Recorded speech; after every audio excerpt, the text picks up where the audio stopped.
ராதே கிருஷ்ணா. வணக்கம். உங்கள் சிகி அம்மா பேசுகிறேன். நவராத்திரி 4ஆம் நாளான இன்றைக்கி மகிஷாசுரமர்தினி ஸ்தோத்திரத்தை நம்ம பார்க்க போகிறோம்.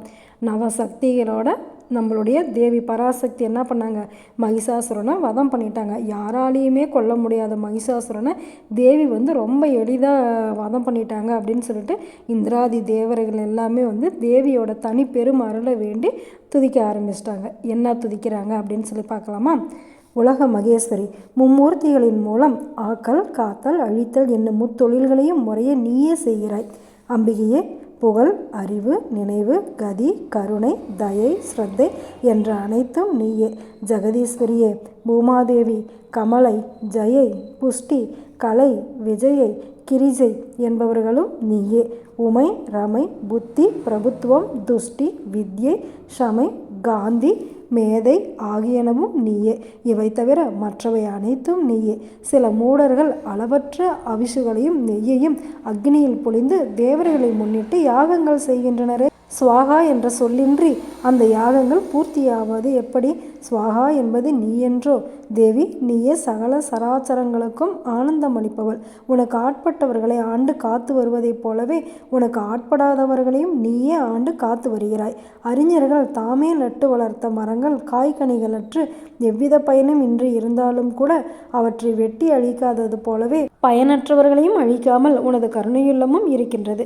பரமேஸ்வரியே, சக்தி தேவியே, சுகத்தை கொடுக்கும் வித்தையும் நீ, துக்கத்தை கொடுக்கும் அவித்தையும் நீ, பிறப்பு இறப்பு எனும் ஓயா பிணியை ஒழிப்பவளும் நீ, முக்தி கொடுப்பவளும் நீ. இவ்வுண்மை அறியாத சுகபோகிகளான சில மூடர்கள் போகம் என்பதே உன்னால் வருவது தான் என்பதை உணராமல் திருப்பாதங்களை வழிபடுவதில்லை. பிரம்மாதி தேவர்கள் எல்லோரும் உன்னையே சரணமடைகின்றனர். மூர்த்திகளும் உள்ளூர நீ பிரகாசிப்பதாலன்றோ சக்தியுடையவர்களாகவும் அவதாரம் எடுப்பவர்களாகவும் பூஜைக்குரியவர்களாகவும் விளங்குகிறார்கள். இல்லையெனில் பிருகுமுனிவரது கோபத்தால் மகாவிஷ்ணு ஆமையாகவும் மீனாகவும் வராகமாகவும் ஏன் பிறந்தார்? நீ என்றோ தேவர்களின் தேஜஸாக விளங்குபவள். சம்புவின் வடிவமான சிவலிங்கமானது உன் அம்சத்தோடு கூடியிருப்பதால் அல்லவோ யாவராலும் பூஜிப்பதற்கு அருகதியாயிற்று.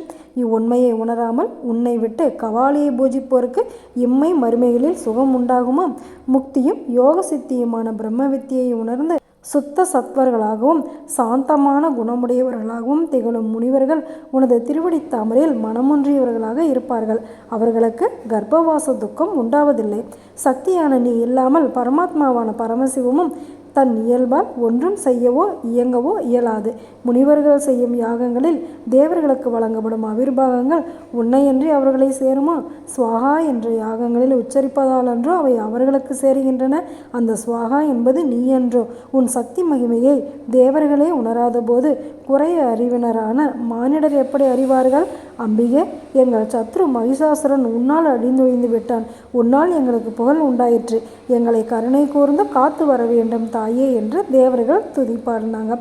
உலக மகேஸ்வரியான சக்தி தேவி புன்முறுவலோடு தேவர்களை பார்த்து ரொம்ப மிருதுவான குரலில், தேவர்களே, உங்களால் எவற்றை சாதிக்க முடியாமல் உங்களுக்கு ஆபத்து உண்டாகுமோ அப்போதெல்லாம் என்னை நினையுங்கள். நான் உங்களை அந்த ஆபத்துகளிலிருந்து காப்பாற்றுவேன் அப்படின்னு சொல்லி தேவியே வரம் கொடுக்குறாங்க. தேவி மகிஷாசுரனை வதம் செஞ்சு எங்களை காப்பாற்றினீங்க. உன்னுடைய திருவடி தாமரைகளில் எப்பவும் நீங்காத இருக்கிற உண்மையான பக்தியை எங்களுக்கு நீங்கள் கொடுக்கணும். நாங்கள் எந்த பிழைகள் செய்திருந்தாலும் தாயை போல நீங்கள் பொறுத்துக்கணும். உடலில் 2 பட்சிகள் ஒன்றோடொன்று நட்புடன் இருக்கின்றன.